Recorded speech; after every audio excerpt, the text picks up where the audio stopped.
This video is titled "Don't Look Back." Uh, don't look back. So I wasn't born in a house with a garage. I was born in a house next to an alley that more often than not reeked of urine. My parents were never married.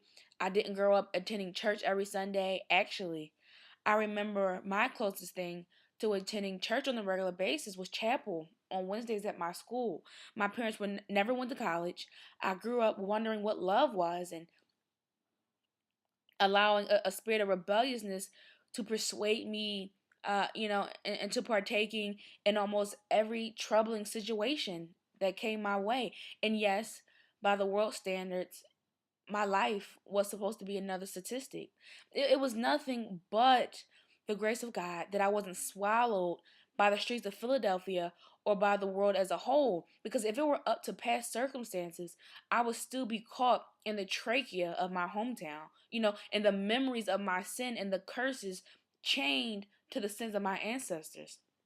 The torture and bondage of sin is like tumbling back and forth from the constant peristalsis of the esophagus until you are empty into the worst part of things, hydrochloric acid found in the stomach, or the pit of all damnation, which is hell. Everything stated, I just stated was to highlight that although there are adversities in my past, I am working to no longer allow myself to be defined by those circumstances. None of those past experiences determine my current and furthermore my future status in the Lord.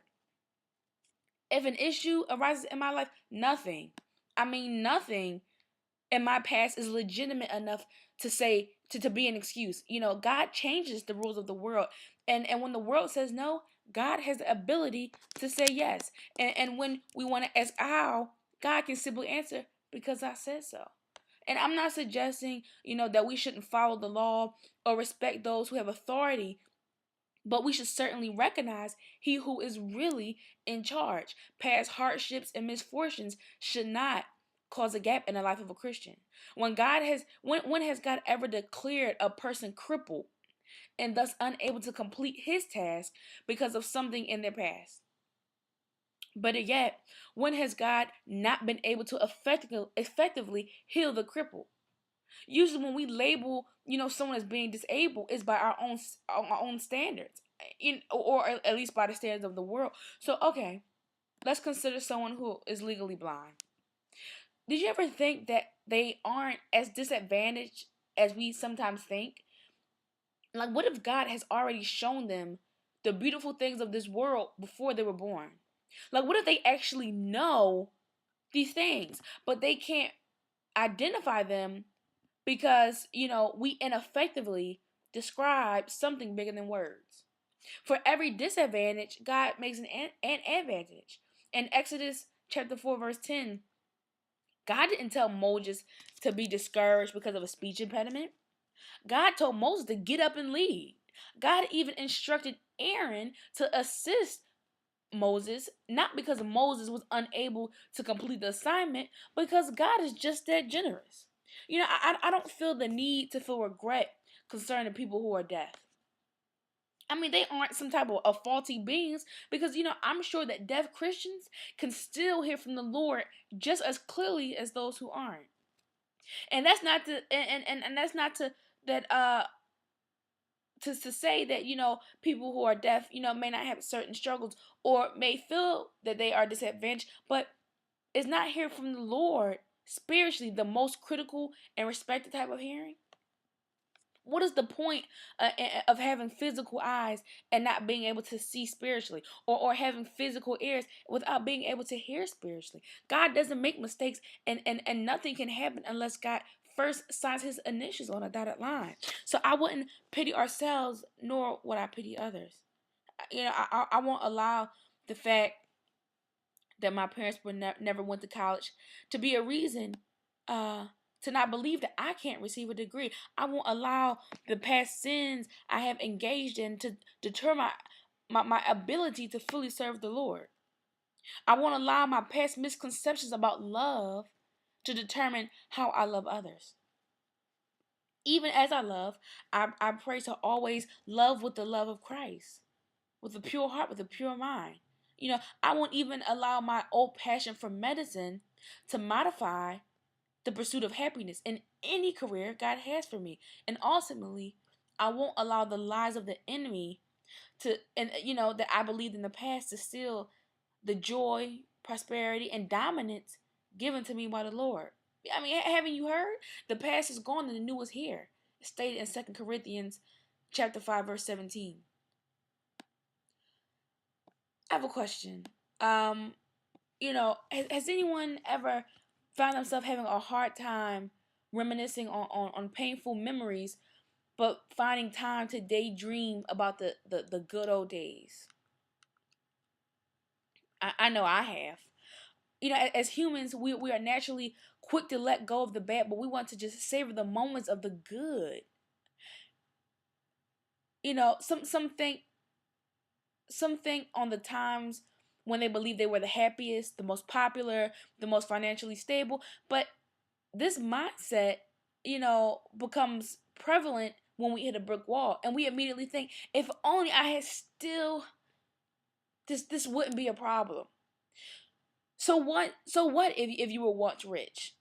Was money a form of idolatry? So what if you miss your ex-spouse? Were you two unequally yoked? And what if the things used to be so much easier?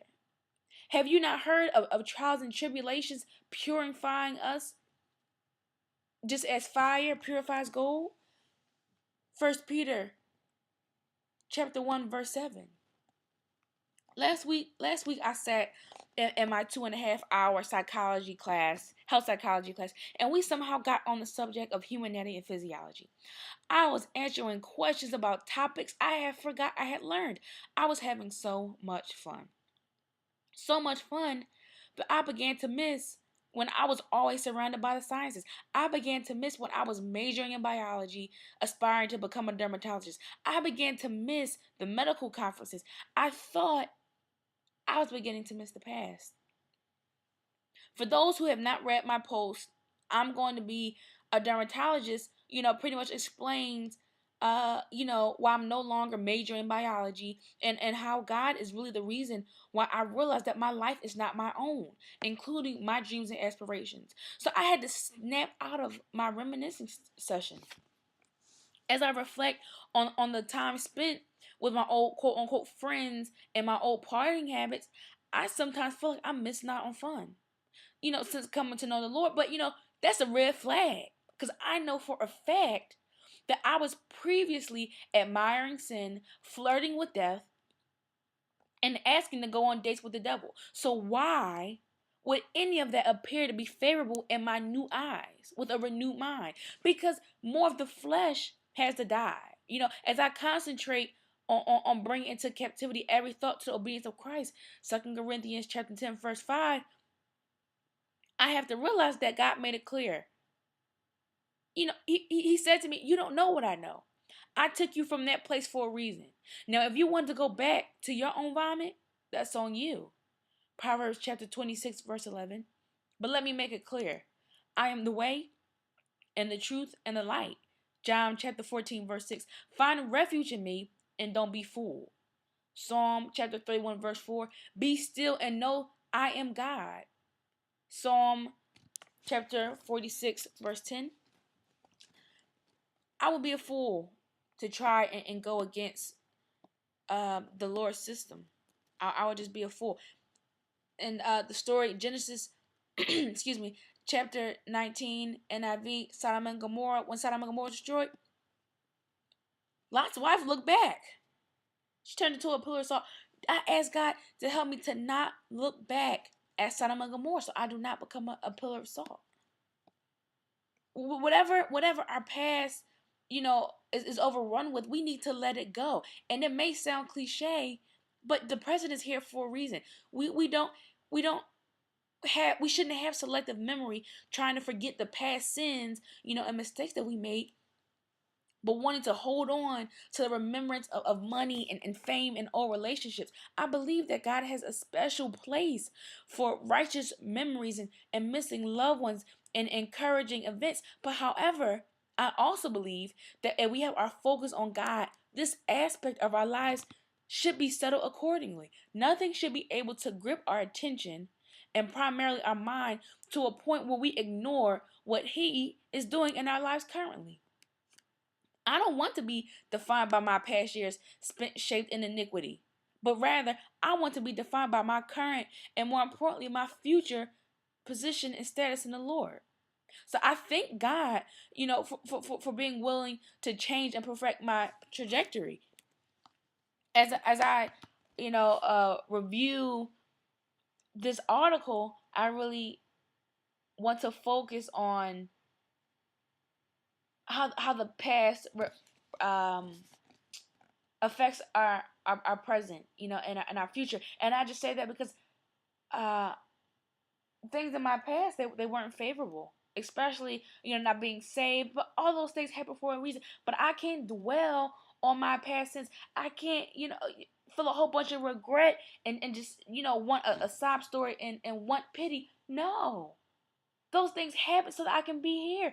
Those are a part of my testimony. So I won't allow things in my past to be a hindrance, and where I am with the Lord and seeking the Lord. And even for those who once, they feel like they were once on the top of their game. They had all the money. They had the women. The women had the men. They had the cars. They had all those things. You have to be willing to trade those things in for the renewal of Christ. If Christ took it, it had to go for a reason. You got to think about it. You had all this money. Was it idolatry? Whether you know it or not.